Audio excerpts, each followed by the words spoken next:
नमस्कार मंडळी, लिसन विथ पूनम या चॅनलमध्ये तुमचं स्वागत आहे। तर मंडळी, आज आपण या व्हिडिओमधून श्री क्षेत्र गाणगापूर येथील अष्टतीर्थे स्थानाचे फळ याबद्दलची माहिती जाणून घेणार आहोत।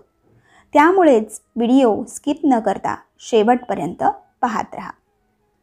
तर मंडळी, श्री क्षेत्र गाणगापूर येथील अष्टतीर्थे श्रीमंत नृसिंह सरस्वती स्वामी महाराजांनी भक्तजनांसाठी दिवाळीचे प्रथम दिनी प्रकट केली। तो पुण्य पावन दिवस होता नरक चतुर्दशीचा। याबाबत सविस्तर माहिती श्री गुरुचरित्र या पवित्र ग्रंथात 49व्या अध्यायात आली आहे। तर मंडळी, आता श्री क्षेत्र गाणगापूर येथील अष्टतीर्थे स्नानाचे फळ जाणून घेऊया। आता यातील पहिले आणि दुसरे तीर्थ म्हणजे षटकुल तीर्थ आणि नृसिंह तीर्थ। या तीर्थात स्नान केल्याने कालमृत्यू व अपमृत्यू नाहीसा होऊन शतायुष्य प्राप्त होते। या तीर्थात स्नान केल्याने प्रयाग येथील त्रिवेणी संगम नद्यात स्नान केल्याचे फळ मिळते। आता तिसरे म्हणजे भागीरथी तीर्थ।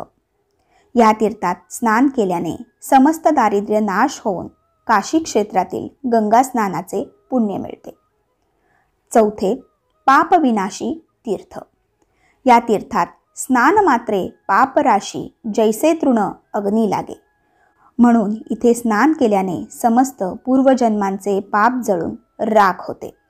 ह्याच तीर्थात स्नान केल्याने स्वयं महाराजांची भगिनी रत्नाईचे श्वेतकुष्ठ नाहीसा झाला। 5 कोटी तीर्थ। या तीर्थात स्नान केल्याने आत्मशुद्धी होऊन मोक्ष प्राप्त होतो व जम्बूद्वीपामध्ये असलेल्या सर्व पवित्र तीर्थांचा महिमा या तीर्थात आहे।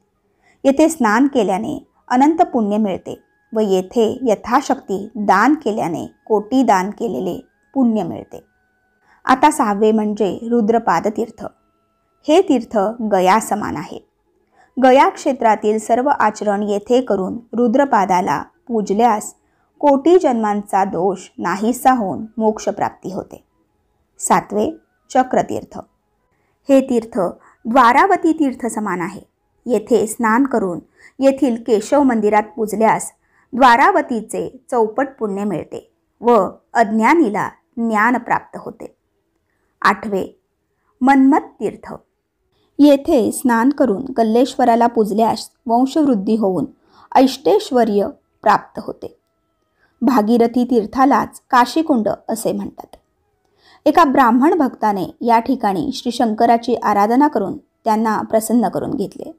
त्या भक्ताच्या इच्छेने श्री महादेवांनी काशीची गंगा तेथे आणली।